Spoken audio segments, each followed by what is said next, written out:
Hello friends, हमारे इस YouTube channel में आप सभी का स्वागत है। मैं इसी तरह से समय समय पर इतिहास विषय पर वीडियोस लाता रहूँगा। इसके लिए आपको हमारे इस YouTube चैनल को सब्सक्राइब करना होगा। आज से मैं वीडियो के अंत में एक विशेष प्रश्न पर जानकारी दूंगा। आज का टॉपिक है हड़प्पा अथवा सिंधु घाटी की सभ्यता।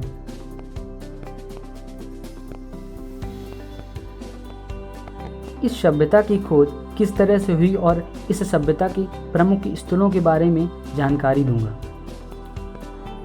इस टॉपिक पर मैं 2 वीडियोस लाऊंगा। इसके बाद इस पर महत्वपूर्ण प्रश्नों पर भी चर्चा करूंगा। आइए इस सभ्यता की शुरुआत किस तरह से होती है इसके बारे में जानकारी करते हैं। हड़प्पा अथवा सिंधु घाटी की सभ्यता। इस सभ्यता का सबसे पहला नाम हड़प्पा सभ्यता पड़ा, क्योंकि पुरातत्व विभाग का एक नियम है कि कोई भी पुरानी सभ्यता के प्रथम स्थल का जो पता लगता है उसी स्थल के नाम पर पूरी सभ्यता का नामांकन हो जाता है।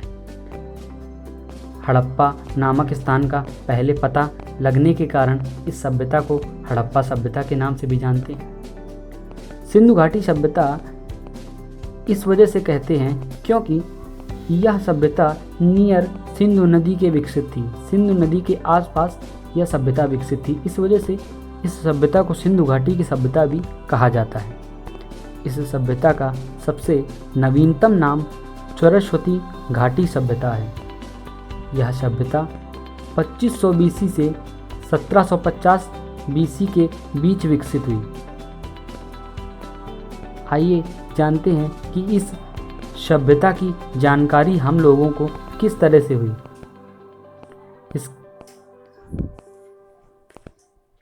इसके लिए 1828 AD में चार्ल्स मैसन नामक अंग्रेज ने हड़प्पा नामक स्थान पर टीलानुमा आकृति देखकर यहाँ कोई पुरानी सभ्यता होने का अनुमान लगाया। 1856 AD में भारत के गवर्नर जनरल लॉर्ड डलहौजी के कार्यकाल में कराची से लाहौर के बीच में रेलवे लाइन बिछाई जा रही थी। उसी समय कुछ ईंटों की ज़रूरत पड़ी तो मजदूरों ने हड़प्पा नामक स्थल से खुदाई की, जिससे अनेक चीज़ें मिलने लगीं। हुआ ये कि रेलवे लाइन बिछाई जा रही थी, उसी समय इंजीनियर्स ने मजदूरों से हड़प्पा नामक स्थान से खुदाई करके ईंटें लाने को कहा।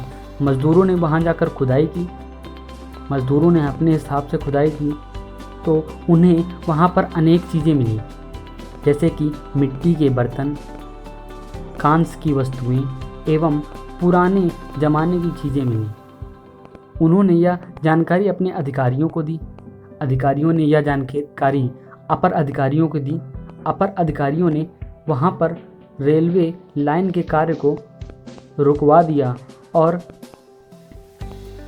इस सभ्यता के बारे में पूर्णतया विवरण का गठन शुरू हो गया।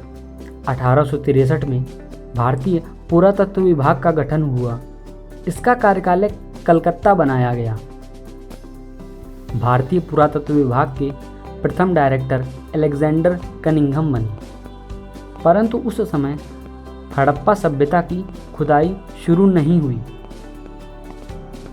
1921 में जब यह नेतृत्व सर जॉन मार्शल कर रहे थे, तब उन्होंने दयाराम साहनी व माधव स्वरूप दत्त के द्वारा इस सभ्यता की खुदाई की शुरुआत कराई। यह सभ्यता एक बड़े भूभाग में फैली थी, जो कि 12,99,600 स्क्वायर किलोमीटर के एक वृहत त्रिभुजाकार आकृति में फैली थी। यह सभ्यता ट्रायंगुलर शेप में फैली थी।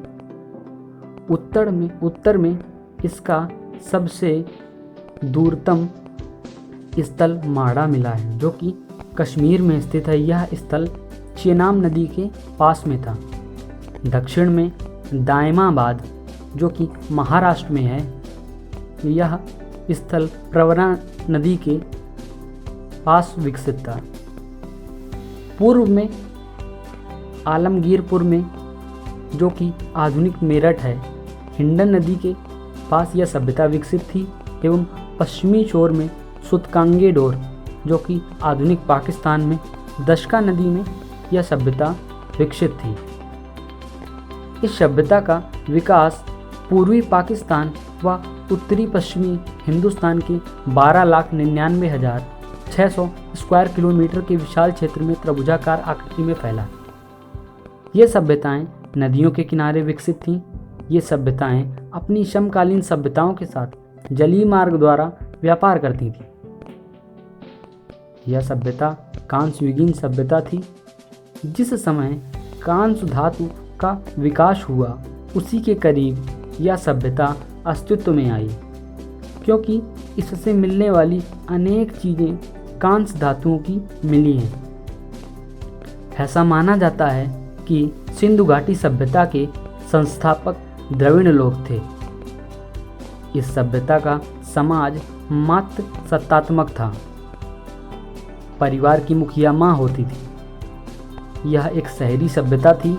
शहरों की तरह सारी व्यवस्थाएं मिली हैं, जैसे सुव्यवस्थित जल निकास, ढकी हुई नालियाँ, सड़कें एक दूसरों को 90 डिग्री पर काटती थी, पक्की नालियाँ आदि अनेक ऐसी चीज़ों का पता चला है जो आधुनिक शहरों के रूप में आंका जा रहा है। इस सभ्यता की लिपि को पढ़ा नहीं जा सका है, जिसमें 400 से लेकर 460 पिक्चर्स मिली हैं। यह लिपि बाउस्टोफेदान कहलाती है। ऐसी लिपि जिसमें बाएं से दाएं फिर दाएं से बाएं में लिखा जाता है, उस लिपि को बाउस्टोफेदान कहते हैं। इस सभ्यता के लोग जलमार्ग द्वारा व्यापार करते थे। इस सभ्यता के कुछ प्रमुख स्थल भी हैं जहां से खुदाई के दौरान अनेक पुरानी चीज़ें मिली हैं, जिसमें पहला है हड़प्पा। चूँकि पहला स्थल होने के कारण सभ्यता का नामांकन भी हड़प्पा सभ्यता के नाम से हो चुका है। यह एक पुरातत्व विभाग का नियम है। जो हड़प्पा सभ्यता थी, हड़प्पा स्थल था, वो आधुनिक पाकिस्तान में शाहीवाल जिले में रावी नदी के पास विकसित था। पहले यह मांटगोमरी जिला था, जो कि आजकल शाहीवाल जिले में तब्दील हो गया है। नेक्स्ट स्थल है मोहनजोदड़ो, जो कि आधुनिक पाकिस्तान के लरकाना जिले में सिंधु नदी के पास विकसित थी। नेक्स्ट स्थल है कालीबंगा, आधुनिक राजस्थान के हनुमानगढ़ जिले के पास घग्गर नदी के पास विकसित था। नेक्स्ट है चहुंदड़ो, जो कि सिंध प्रांत आधुनिक पाकिस्तान में सिंधु नदी के पास विकसित था। नेक्स्ट है लोथल, जो कि गुजरात में भोगवा नदी के पास विकसित था। उसके बाद रोपड़, जो कि आधुनिक पंजाब में सतलज नदी के समीप विकसित था। कुछ अन्य स्थल जैसे कि हरियाणा में राखीगढ़ी नामक स्थान, बनावली जो कि हिसार हरियाणा में सरस्वती नदी के पास विकसित था। दायमाबाद महाराष्ट्र में प्रवरा नदी के पास विकसित था। नेक्स्ट धौलावीरा, जो कि कच्छ गुजरात में लूनी नदी के पास विकसित था। यह भारत की बड़े स्थलों में से एक है। नेक्स्ट आलमगीरपुर, जो कि आधुनिक मेरठ उत्तर प्रदेश हिंडन नदी के नियर विकसित था। आगे की चर्चा अगले वीडियो में करेंगे। हम सिंधु नदी सभ्यता के प्रमुख स्थलों के विस्तार पर चर्चा करेंगे हम लोग नेक्स्ट वीडियो में। आज का विशेष प्रश्न है वोट का अधिकार। विश्व में सबसे पहला वोट का अधिकार जो कि महिलाओं को न्यूजीलैंड द्वारा दिया गया। न्यूजीलैंड ऐसा पहला देश है जिसने औरतों को वोट का अधिकार सबसे पहले 1893 में दिया। इसके बाद इंग्लैंड ने जो कि 1932 में दिया था। Thanks for watching this video friends.